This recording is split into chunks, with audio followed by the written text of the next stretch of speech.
My ex-best friend attempted to take her life after I caught her fooling around with my boyfriend, and I couldn't care less. I haven't reached out. She slept with my boyfriend behind my back. We're both 20F, and we've been friends since reception, 4 to 5 years old, UK thing. She was my sister, my rock, and we stood by each other through everything. When my parents divorced, she was there to offer a shoulder for me to cry on. When her grandmother died, I was there keeping her afloat throughout high school. I'd been dating my boyfriend, 21M, for about 3 years. We started dating in sixth form, a version of UK college, and he was my first serious relationship. I introduced him to my family. He was many of my firsts. He was sweet, a little awkward being a gamer guy, but he treated me to date nights and always made me feel special. Maybe this is me being young and dumb, but I thought I'd marry this guy someday. This was something I told my best friend. Well, about a month ago while my boyfriend was in the shower, I saw a text notification pop up on his phone. We look at each other's notifications all the time, so I grabbed his phone to see it. It was from her, asking if they were still on for tonight and if she should wear his favorite dress. He told me he was hanging out with friends and going drinking. Him going drinking with friends wasn't unusual, so I never thought anything of it, but in hindsight I wonder how much of him going out was with friends and how much of it was going out with her. I saved screenshots of their conversations. I sent them to myself. I show him the messages when he came out of the bathroom and demanded he explained himself about them. I couldn't contain how upset and angry and hurt I was. An argument ensued where I told him he was disgusting and I left his place. Shortly after arriving home, I started getting bombarded with calls and texts from my best friend. I answered none of her calls. I couldn't stomach hearing her voice, but her texts ranged from, "She never meant to hurt me. My boyfriend hit on her first. It didn't mean anything."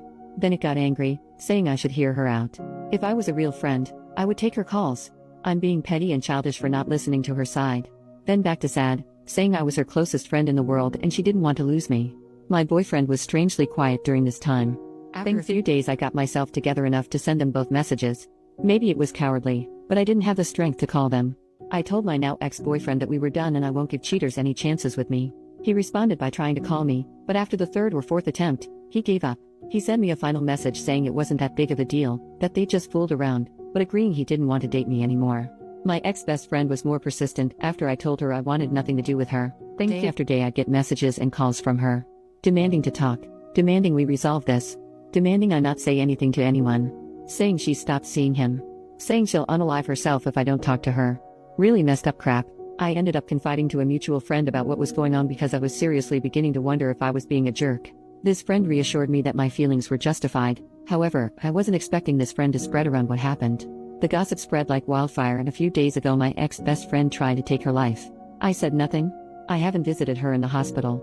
I haven't sent any messages to her family. Now her older sister keeps messaging me, telling me I'm a heartless bitch for leaving her at her lowest, for not trying to prevent this, and that everyone makes mistakes, and that her sister didn't intentionally hurt me.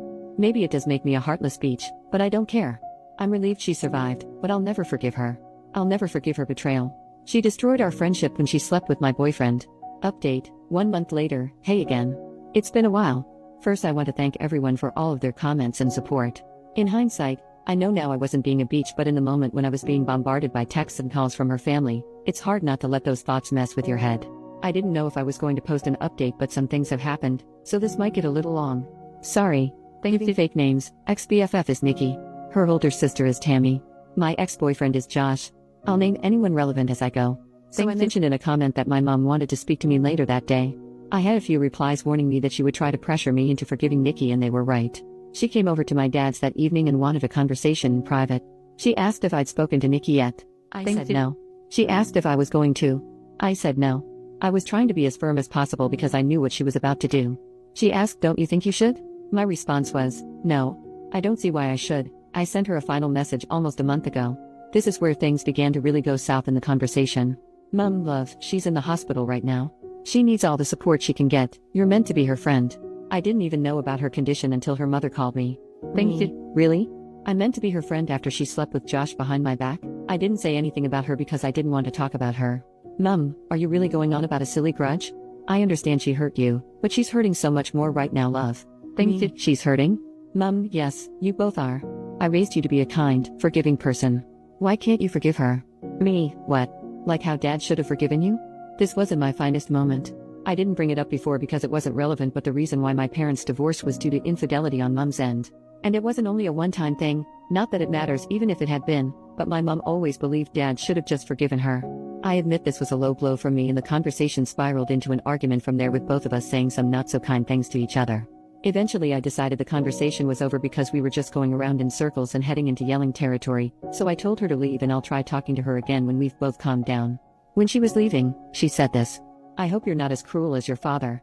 I'm typically not an angry person, but this infuriated and hurt me. I lived 50-50 between my parents. They both made sure I had everything I could need or want, but she felt her situation and struggles were undeserved. Dad never helped with bills or payments that didn't involve me. She expected more. Cheaters always do. I didn't say anything when she left, I just blocked her number and social media accounts and cried. She cared more about the girl who had hurt her daughter than said daughter. She realized pretty quick what had happened and came back the next day, but Dad told her I didn't want to talk to her, true, and she had to leave. It took maybe half an hour before she finally left. The new few days she kept trying to reach me through other people, but I stayed silent. The Friday after my post, I decided I felt calm enough to talk to her and unblocked her. We spoke over the phone, which wasn't as exciting as above. Basically, it was her apologizing and telling me she was wrong for trying to force me to forgive Nikki, that she'll respect my decision but tried to suggest I think about it. I very firmly told her I was not forgiving Nikki. She just said okay. Things didn't really feel the same with us. I couldn't bring myself to be as chatty with her as I was before, and it didn't help that she kept giving me updates about Nikki. The first time she did it, she told me Nikki had been put on a 72-hour psych hold, assessed and eventually released. I told her I didn't want any updates on Nikki's situation. I won't stop her from checking in, but I didn't want to be involved. She complained and said she thought I'd want to visit her, but I threatened to block her again if she kept pushing, and she shut up. Nothing was mentioned about Nikki for a couple of weeks before Mom again broke my boundary and brought her up, telling me about how Josh had stopped talking to her and how Nikki needed a shoulder to cry on. I again told her I didn't want to know and this was her last chance not to bring her up or I would cut her from my life for good. She complained again but eventually promised it wouldn't happen again. Maybe I should have learned from my mistakes because I know my mother. She doesn't take no for an answer. It was really quiet for a while. My friends and I had all basically carried on from what happened, and even though I know a couple of them still occasionally talk to Nikki, they never bring her up around me or tell her how I'm doing, I hope. I thought I could finally close this chapter on my life, but nope. Today my mother called me and asked if I wanted to get lunch. I hadn't seen her in a while, so what was the harm? I head to the Weatherspoons we planned to eat at, and who do I find sitting with my mom? Mickey and her sister Tammy. As soon as Nikki sees me, she gets up and tries to hug me, but I just raise a hand and take a step back, and this girl has the audacity to look upset. Mom immediately knows she's messed up because she's scrambling with all of the excuses. "It hurts to see you two fall apart like this, you were so close. I thought you'd forgive her by now. And my favorite, she made a mistake, she misses you." During this time, Nikki has been quiet and I can see Tammy's glaring at me. I'm just so freaking angry and upset. I honestly didn't think she'd pull something like this. I wanted to leave and cry, but I looked at Nikki and said, for someone who's made a mistake, she sure hasn't apologized for it yet. She had this guilty look on her face and muttered something about me having her blocked and having no way to. I said, "Is that really all you have to say?" And she just looked at me confused. I was done. I turned to leave and her sister started yelling after me, saying that I owed Nikki a second chance with all the trauma I put her through, while Nikki was begging me to just listen to her and talk to her. I told them all to F off and never contact me again and left. I managed to get out of there before Tammy started a fight and went home, where I sent my mom a text a while ago telling her she'd better lose my number because she no longer has a spot in my life. Then I blocked her and just cried. My dad's been doing his best to comfort me, but it just hurts so bad that my own mother did this to me. So that's where things are at right now. I'll update if anything else happens, but this whole situation really freaking sucks. New update, 16 months later. Hey there, everyone. I'm the girl who made the my ex-best friend attempted to take her life posts. I didn't think labeling this post like that really fit. I first want to apologize for taking so long to give you an update and to also thank you for your kind words. I've not been able to reply to many messages, and I've had a lot, but I've taken the time to read through every single one. I appreciate every single one of you. This Christmas has been amazing. I spent it with my family, with my dad. I went out Boxing Day night with my friends to party hard and regretted harder the following day. I'm in a much better place than I was back in December 2023. That's kind of why I struggled to give you all an update, because around Christmas and New Year's of 2023 I was not in a good place. I really needed to focus on myself and work on getting myself in a better place. As of January 2024, I have been no contact with my mother. Unfortunately, I've seen her since then, and I've done my best to avoid talking to her on the 3 occasions I've had to be in the same place as her. Not out of choice, mind you, but it is what it is. During Christmas 2023, she had expected that I was spending it with her and her side of the family. Given the events at that time, this was obviously not happening, and my dad told her as much. She lost her mind. She refused to take no as an answer leading up to Christmas. To the point Dad and I left for my paternal aunt's house on Christmas Eve to spend the night there. According to a neighbor, my birth giver showed up pretty early in the morning to catch us leaving, but was irate to learn we already weren't there. Thankfully, my aunt had moved house quite recently, so my mother didn't know the new address. But we came home to parcels completely destroyed on our porch the following Boxing Day. There was even a Christmas card labeled to me, but inside was a horrible letter from my mother, describing me as the worst daughter on the planet. That honestly destroyed me, and I spent New Year's a mess. It's difficult cutting off your own mother.